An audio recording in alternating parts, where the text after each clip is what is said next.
with the president of the Philippines after being insulted by Rodrigo Duterte. The two leaders were supposed to have their first meeting at this week's summit of Southeast Asian nations in Laos. But when it was suggested to Mr. Duterte that the American president would question his violent anti-drugs campaign, Mr. Duterte called Mr. Obama a son of a whore. President Duterte's campaign in the Philippines has left nearly 2,500 people dead since he took office 2 months ago. Bill Hayton reports. Rodrigo Duterte has insulted the Pope, the UN, foreign ambassadors, and now the President of the United States. Just before flying off to the summit, he was asked what he would say to Mr. Obama's questions about human rights abuses. The response was direct. I am a president of a sovereign state, and we have long ceased to be a colony.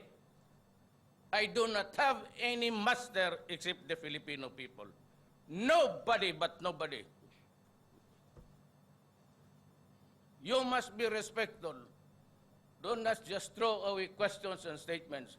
Putang ina, mumurahin kita dyan sa forum na yan. This is what the argument is about. 2,500 people have been killed in just over 2 months since Mr. Duterte came to power. Most are said to be drug users or dealers, but no one knows for sure.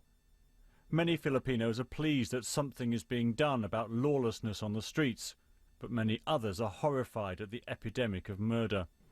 They want the international community to tell Mr. Duterte to respect human rights, but the president is having none of that. The campaign against drug will continue.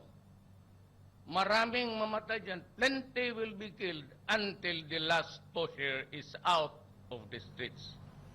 Mr. Obama played down the insult, but his staff cancelled the planned meeting anyway. Clearly he's a colorful guy. And what I've instructed my team to do is to talk to their Philippine counterparts to find out, is this in fact a time where we can have some constructive, productive conversations. Both leaders are now in Laos and both will attend the summit. Everyone's waiting for the next burst of undiplomatic language. Bill Hayton, BBC News. The next burst of undiplomatic language. Karishma Vaswani is our correspondent at the ASEAN summit. He's been in power for 2 and a bit months, and every couple of weeks one of his ministers seems to have to do some firefighting. Indeed, Adnan, and that's very much the case today. Mr. Duterte will be sitting down to a bilateral meeting with the Prime Minister of Singapore, Lee Hsien Loong, as we understand, in the next 20 minutes or so. And if I can just show you the flurry of activity here in the National Convention Center, where these meetings are taking place between the Southeast Asian leaders. In the last couple of minutes, it appears that there are some leaders who have been walking past, and that bevy of media people right there trying to speak or catch a glimpse of anyone at the ASEAN summit is really quite unusual for this kind of gathering. Typically, ASEAN summits tend to be quite run-of-the-mill events where the leaders of the 10 member nation states sit down and have a long diplomatic chat about things that have been going on for the last year or so.